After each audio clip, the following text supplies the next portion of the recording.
Bonjour, je m'appelle Richard Richarté. Je suis le président et le fondateur du parc Mini World Lyon. Quel métier vous vouliez faire quand vous étiez petit? Alors quand j'étais petit, je voulais être militaire de carrière. Donc ça paraît un peu bizarre, mais en fait pas loin de chez moi, j'habitais à la campagne. Et dans un château en ruine, les militaires venaient faire leurs manœuvres. Et nous, j'étais petit, j'avais 8-10 ans. J'allais les voir, ils avaient des mitraillettes.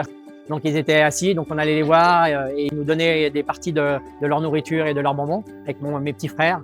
On allait dans les bois autour de là où ils étaient et on savait qu'ils tiraient avec des balles en plastique et on ramassait toutes les balles et je les collectionnais et j'étais fou de ça, je pensais plus qu'à ça. Donc je voulais être militaire. Quel métier faites-vous aujourd'hui? Il y a 13 ans, j'ai eu l'idée de faire un parc miniature. Ça m'a pris beaucoup de temps à essayer de le réaliser. Donc, on a représenté sur des centaines de mètres carrés des villes, des montagnes, des campagnes, des personnages qui font 2 cm. Il y a tout qui bouge, il y a la lumière, le jour qui se lève, la fête des lumières. Donc voilà, donc ça c'est quelque chose qui a été créé en 2 ans et demi, donc avec une quinzaine de constructeurs qui ont travaillé donc pendant 2 ans pour représenter tous ces décors que vous voyez aussi derrière moi. Et on fait venir des centaines de milliers de personnes tous les ans et qui viennent voir et qui rêvent parce qu'on a fait des mondes miniatures magiques et animés. Et même moi, tous les jours, je rêve depuis 10 ans à aller voir ces mondes. Quel est le lien entre votre métier actuel et celui de votre enfance? Alors si vous voulez trouver un rapport entre mon rêve de petit, d'être militaire, et ce que je fais maintenant, les maquettes sur des centaines de mètres carrés, il est assez simple.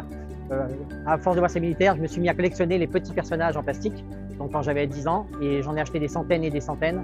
J'ai acheté des jeeps, des canons, et je faisais mes propres batailles. Et après, ça m'a donné l'envie de faire du décor pour mettre ces petits personnages. Donc, j'ai pris de la mousse sur les toits, donc ça m'a fait les montagnes. J'ai fait une route sur du carton, j'ai collé de la colle et j'ai mis du sable, ça faisait les routes. Et là, je mettais mes personnages. Donc en fait, j'ai créé mes propres maquettes petits.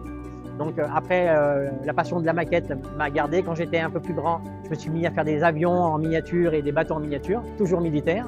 Et en grandissant, vers l'âge de 20 ans, j'ai fait des maisons, donc en miniature. Et 15 ans après, j'avais gardé une maquette de maison que je n'avais pas utilisée. Et je l'ai ressortie du garage et c'est comme ça que m'est venue l'idée de faire Mini World, des mondes miniatures géants. Depuis cette époque militaire où j'ai fait mes premiers décors, j'ai été passionné par la miniature. Hein. Comme quoi, une idée dans un enfant de 8 ans de vouloir être militaire m'a amené inéluctablement vers ces mondes miniatures géants. Avez-vous un message à donner à la jeunesse pour leur donner des aides?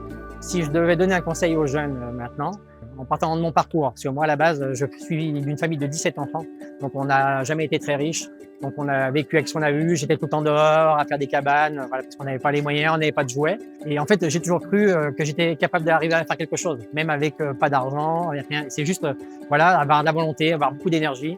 Donc croire en ce qu'on fait, et en fait quand on arrive à croire un peu à ce qu'on fait, on arrive à faire des choses comme vous avez ici, des milliers de mètres carrés avec des maquettes de partout, et on fait rêver des millions de personnes. Donc croire en ses rêves et arriver à faire rêver des centaines de milliers de personnes par an, c'est juste magique.